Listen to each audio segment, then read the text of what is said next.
Study IQ IAS, अब तैयारी हुई अफोर्डेबल। हेलो दोस्तों, नमस्कार। स्वागत है आप सभी का स्टडी IQ में। तो आज एक बहुत इंपॉर्टेंट न्यूज आई है। आज मिनिस्ट्री ऑफ होम अफेयर्स, गृह मंत्रालय ने एक इंपॉर्टेंट नोटिफिकेशन इशू किया है यूपा के अंदर, अनलॉफुल एक्टिविटीज प्रिवेंशन एक्ट। और इसमें इन्होंने बैन किया है एक संस्था जिसका नाम है द रिवोल्यूशनरी फ्रंट और द रिएक्शनरी फ्रंट, दो अलग अलग नामों से जाना जाता है। और ये एक ऑफशूट है लश्कर ए तोयबा आतंकवादी संगठन का, और कश्मीर में काफी समय से एक्टिव है, हरकतों में इन्वॉल्व है। स्पेशली जो एंटी इंडिया ऑपरेशंस होते हैं या टेरर एक्टिविटीज होती हैं कश्मीर में, उसमें इसका काफी ज्यादा इंपॉर्टेंट रोल रहा है। तो अब इसको यूपा के अंदर बैन कर दिया गया है, जिसके बाद इसके सारे संगठन और इसके सारे लीडर्स को जो है जेल भेजा जा सकता है, और इसके ऊपर NIA जो है इन्वेस्टिगेशन करने वाला है। तो इसके बारे में बात करेंगे कि क्या है ये द रेजिस्टेंस फ्रंट और द रिवोल्यूशनरी फ्रंट, अलग अलग नाम से इसको यूज किया जाता है। तो MHA ने आज डिक्लेयर किया है द रेजिस्टेंस फ्रंट, जो कि जम्मू कश्मीर पुलिस बताती है कि एक ऑफशूट माना जाता है पाकिस्तान बेस्ड आतंकवादी संगठन लश्कर ए तोयबा का, और उसको एक आतंकवादी संगठन इन्होंने डिक्लेयर कर दिया है। ऑर्डर में इन्होंने ये बताया है कि जो मेन इनका तरीका था आतंकवादियों को रिक्रूट करने का, ये बच्चों को टारगेट करते हैं। और ये जो यूथ हैं, जो उनको क्या करते हैं, ये लोग सोशल मीडिया से ब्रेन वॉश करने की कोशिश करते हैं, ऑनलाइन मीडियम से ये लोग उनको उकसाने की कोशिश करते हैं, भड़काने की कोशिश करते थे, और प्रोपोगेंडा एक्टिविटीज कैरी आउट करते थे सोशल मीडिया प्लेटफॉर्म पे, anti India activities carry out करते थे सोशल मीडिया प्लेटफॉर्म पे।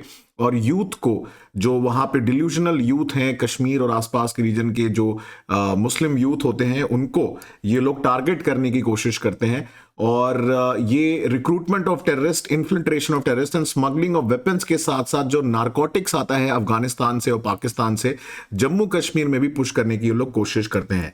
तो आज इसको बैन कर दिया गया है। और साथ ही साथ जो इसके लीडर है, इसका जो इंडिया स्टेट हेड माना जाता है शेख सज्जद गुल, जो कमांडर है TRF का, उसको भी एक टेररिस्ट घोषित कर दिया गया है under the 4th schedule of the UAPA act. जैसा कि आप जानते हैं कि यूपा को अमेंड किया गया था 2019 में, और उसके बाद काफी स्ट्रिक्ट प्रोविजन लगा दिए गए हैं यूपा के अंदर जब टेररिस्ट ऑर्गेनाइजेशन या किसी को एक टेररिस्ट डिक्लेयर किया जाता है।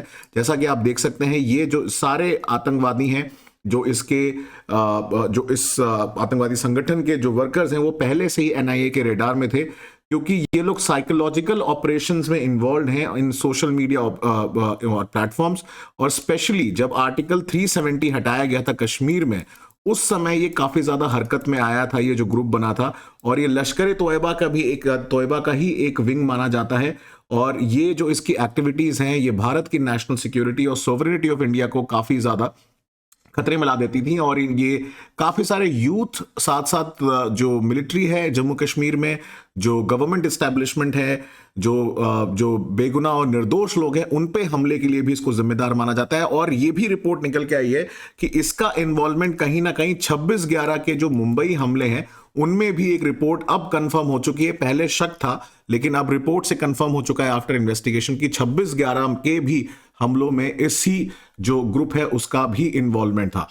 तो TRF जो है, इसकी 2019 में स्थापना की गई थी एज अ प्रॉक्सी आउटपुट। लश्कर ए तोयबा के ऊपर फंडिंग बंद कर दी गई थी। जैसा आपको पता है, कश्मीर में जो आतंकवादी संगठन है जैश ए मोहम्मद, लश्कर ए तोयबा, जो पाकिस्तान के स्टेट सपोर्ट से चलते हैं, और जब पाकिस्तान ग्रे लिस्ट में आया FATF के, तो उनके ऊपर काफी रिस्ट्रिक्शन लग गया, जिसकी वजह से लोग लश्कर ए तोयबा को डायरेक्टली सपोर्ट नहीं कर पा रहे थे। तो इसलिए इन्होंने एक नया टेररिस्ट जो है ये ग्रुप बनाया, जिसका नाम है द रिवोल्यूशनरी फ्रंट, जो कि लश्कर ए तोयबा की गंदी हरकतों को एग्जीक्यूट करने की कोशिश करता था कश्मीर में।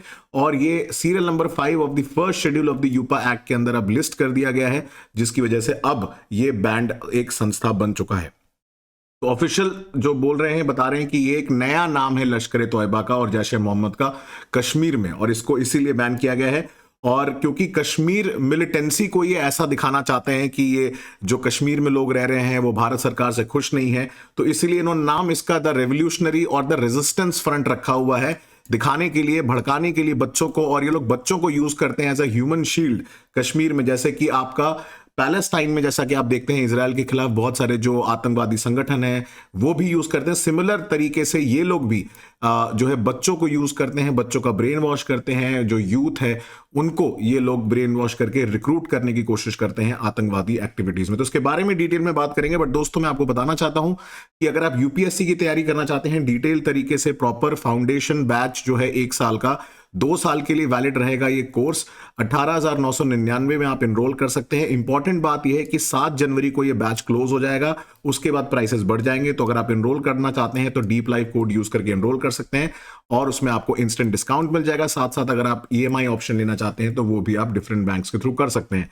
सिमिलरली अगर आप प्रीलिम्स की तैयारी कर रहे हैं और इस बार प्रीलिम्स के एग्जाम देने वाले हैं और आपको लगता है कि आपकी प्रिपरेशन को थोड़ा और एज देने की जरूरत है, तो आप success in prelims programme SIP plus को ज्वाइन कर सकते हैं, जिसमें 54999 में आपको ये कोर्स मिल जाएगा। इसमें लाइव क्लासेस होंगी including CSAT and more than 35 mock test होंगे, जिसमें आपको ऑल इंडिया रैंकिंग मिलेगी। और साथ ही साथ आप मेरे साथ जुड़ सकते हैं मेरे social media platforms Instagram, Telegram और ट्विटर पे, और वहां पे मैं आपके जनरली जो ये PDFs हैं उनको शेयर कर दिया करता हूं। तो बात करते हैं यूपा के बारे में। अनलॉफुल एक्टिविटीज प्रिवेंशन एक्ट, ये एक इंडियन लॉ है जिसका मेन पर्पस है, एक्चुअली में ओरिजिनली तो ये बहुत पहले का लॉ है, लेकिन इसको रिसेंटली अमेंड किया गया था 2019 में, ताकि इसको और स्ट्रिक्ट बनाया जाए। तो 67 में बना हुआ है और इसके कई सारे आप देखेंगे जो नेशनल सिक्योरिटी एक्ट्स में, जैसे मीसा मकोका, ये सारे टाटा, ये बड़े सिमिलर सॉर्ट ऑफ एक्ट थे। अब उसकी जगह एक सिंगल एक्ट बना दिया गया है यूपा, क्योंकि स्टेट्स के पास भी पावर होती है CRPC के अंदर ऐसे लॉज को बनाने की। तो इसमें कुछ इंपॉर्टेंट प्रोविजन है कि approval for scissor of property भी है, जो नेशनल इन्वेस्टिगेटिव एजेंसी जो है वो भी कर सकती है, बट इसमें DGP ऑफ पुलिस जो है उनका अप्रूवल चाहिए होता है। साथ साथ अगर आप देखेंगे under the act investigation of cases जो होंगे वो जनरली जो डिप्टी सुपरिटेंडेंट ऑफ पुलिस या असिस्टेंट कमिश्नर रैंक के अबव ऑफिसर को करनी पड़ती है। साथ साथ जो एक्ट है इसके डिफरेंट शेड्यूल्स में टेररिस्ट एक्टिविटी को डिफाइन किया गया है, जैसे कि the acts which are committed within the scope of any जो treaties listed in the schedule of the act, जैसे कि terrorist bombing, convention against taking of hostages etcetera. और साथ साथ आप देखेंगे जो international convention of suppression of acts of nuclear terrorism है, इसके अंदर भी आपको यूपा के अंदर आतंकवादी संगठन या एक आतंकवादी डिक्लेयर किया जा सकता है। तो ऐसे बहुत सारे आप देखेंगे सेक्शन है, जब बट सबसे ज्यादा इंपॉर्टेंट सेक्शन है सेक्शन 15, 17 और 18 और शेड्यूल 1 एंड शेड्यूल 8। तो इसमें अगर आप देखेंगे इसमें इंपॉर्टेंट चीजें मेंशन है regarding designation of terrorist, punishment regarding the जो ये यूपा का जो आपका एक डेजिग्नेशन होता है, उसके बाद साथ साथ offence of punishment for conspiracy etcetera जो है इसके बारे में मेंशन किया गया है अंडर दीज सेक्शंस। तो जैसा कि आप जानते हैं जाकिर नायक की जो IRF है उसको भी डिक्लेयर किया हुआ है, और रिसेंटली अभी काफी बवाल हो गया था, कतर में इसको बुलाया गया था जो फीफा वर्ल्ड कप है वहां पे, और इंडिया में ऑलरेडी ये यहां से भगोड़ा घोषित कर दिया गया है। सिमिलरली रिसेंटली 42 टेररिस्ट ऑर्गेनाइजेशन को भी डाला गया था यूपा के अंदर under the first schedule. Similarly ऐसे कई सारे आतंकवादियों को रेगुलरली लिस्ट में डाला जाता है ताकि NIA इनका प्रॉपर इन्वेस्टिगेशन करके इनको अरेस्ट कर पाए। साथ ही साथ सिर्फ ऐसा नहीं है कि सिर्फ यहाँ पे जो पर्टिकुलर पर्सन है या जो कश्मीर मिलिटेंसी से जुड़े हुए लोग हैं उन्हीं के ऊपर यूपा डिक्लेयर किया जाता है, दाऊद इब्राहिम और उसकी कंपनी के ऊपर भी डिक्लेयर किया हुआ यूपा। और साथ ही साथ सचिन वाजे और जो बड़े मुंबई में बड़ा फेमस इंसिडेंट हुआ था एंड जो थ्रेट था मुकेश अंबानी जी के ऊपर, उसमें इसका इन्वॉल्वमेंट था। और साथ ही साथ जो दविंदर सिंह है पठानकोट बॉम्बिंग में टेररिस्ट को हेल्प करने के केस में, इन दोनों के ऊपर भी यूपा डिक्लेयर किया गया है।